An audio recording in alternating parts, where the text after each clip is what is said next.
Well, hey, Greg, great to have you here. How are you doing today? I'm doing fantastic. All right. Are you enjoying this first taste of winter that we're getting here? I actually love winter because Okay. snowboarding season is here. Okay, great. Yes. If there's a way to snowboard while it was warm out, that would be great. Maybe that's what that's heaven like will be surfing. That's what Okay, well surfing that's is. true. Okay, but we just don't have any ocean. Yeah, here in exactly. Colorado. Okay, we don't have that. Well, okay, today we're going to be talking about church funding. Okay, but we're going to be talking about it in a new way that a lot of people aren't familiar. We're going to be talking about just the idea when you need to basically consider additional revenue streams. And so, why should churches consider setting up additional revenue streams? Well, first of all, I would say that usually this topic is real boring. Yeah, okay. Because I think churches think about one way to fund themselves. And that's because it's traditional. It's almost since the beginning of time, people have thought about giving, like generosity, as the primary mechanism of funding your church. And yet there are other ways to fund the church that actually can make, one, your income more stable, two, give you more revenue towards mission, and even increase some of your mission. Interesting. Okay. Yeah, so tell me a little bit more about that. What are some of the ways that churches have been doing this? Well, we've all heard about churches that maybe have a coffee shop. So that's a great spot to start. Also, churches sell merch. I would say that's not a great one because it never makes money. No one really wants to buy your church merch. Okay. And that's the case with most businesses, right? You're branding. No one's going to buy our t-shirts. Right, okay. That's why we give them away. And so church merch really ends up being an expense. We say sometimes that churches buy liabilities and call them assets. Okay. That would be one that I would say churches do. Yeah. They buy a bunch of merch, it sits around because it doesn't actually recoup what you're trying to do. But there are a lot of great ones. I've heard of thrift shops, I've heard of preschools, I've heard of renting your kitchen, your commercial kitchen out to a caterer, all kinds of different ways to utilize things you already have. Yeah, well, and it's interesting because when you think about the traditional church model, it's like you have this huge building that has these big spaces like your sanctuary, your auditorium to gather, and you use it for just a few hours a week. Which is a great liability that they call an asset. Yeah, exactly. So you think you can't do anything else with it, and honestly, a lot of them are kind of specialty built. That's been the model where it's kind of limited. But now churches are thinking more creatively about, hey, could this be an event space during the week? And could we generate revenue from this same space multiple times a week? And I think there's a couple of reasons why churches don't do it. One, I think churches, pastors aren't necessarily businessmen. They don't think about generating a profit, which is good. Like, we don't want our churches thinking about generating a profit for themselves.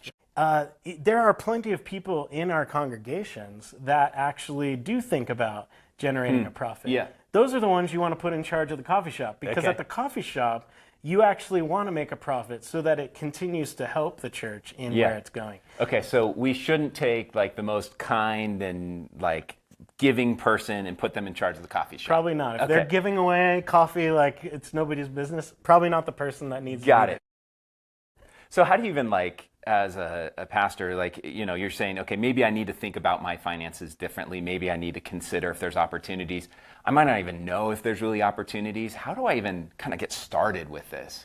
Yeah, I mean, I think there's a lot of different ways. One easy way is to look at places out there where people are helping in this space. Okay. So there's a company that I know about that's a good friend of mine, Spaces Together, and what they do is kind of Airbnb for churches. So they look at your space, they look at all the things that you have to option, and if you have a storage unit, kind of a storage space, you can clear out all your years upon years upon years of church stuff that's kind of grown up in there. Oh, yeah. Because it's not getting you any money. No. In fact, it's costing you money because sure. you just have been putting off the dump run. Yeah. But if you can clear out a space like that, simply renting it actually gives you income. Some people put a cell phone tower on top of their building, and that can generate income.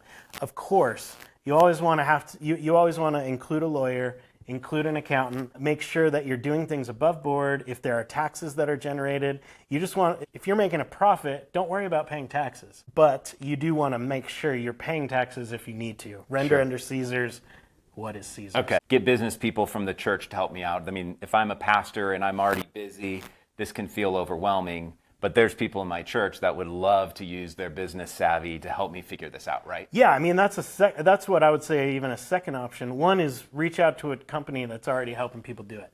There's companies that are involved in preschools. They'll come in to your church, look at your market, see if you have a market for it. They'll even invest money into your church.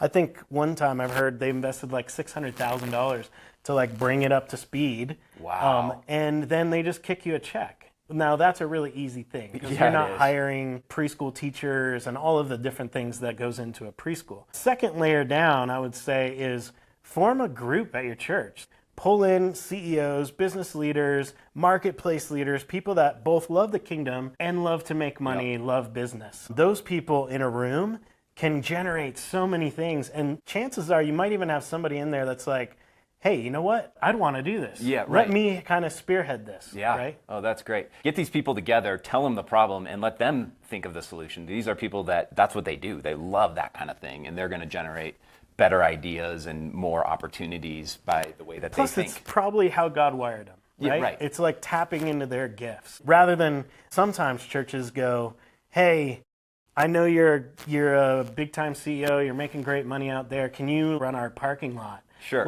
I'm sure they're willing to serve. There's plenty of people that are willing to serve. But is that really tapping into their gifts? Yeah. Or is it better to leverage that group to help fund the church in a different way? Yeah, well, that's so good. All right, Greg, give it to me straight. What is one takeaway or action item that every pastor needs to take from this episode?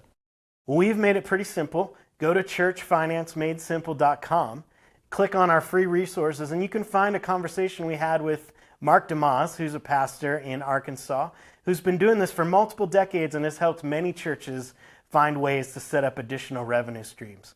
Once you're there, see the form to contact us and find out more about our exclusive on-site visit with Mark DeMaz. Thanks for joining us, and we hope to see you there.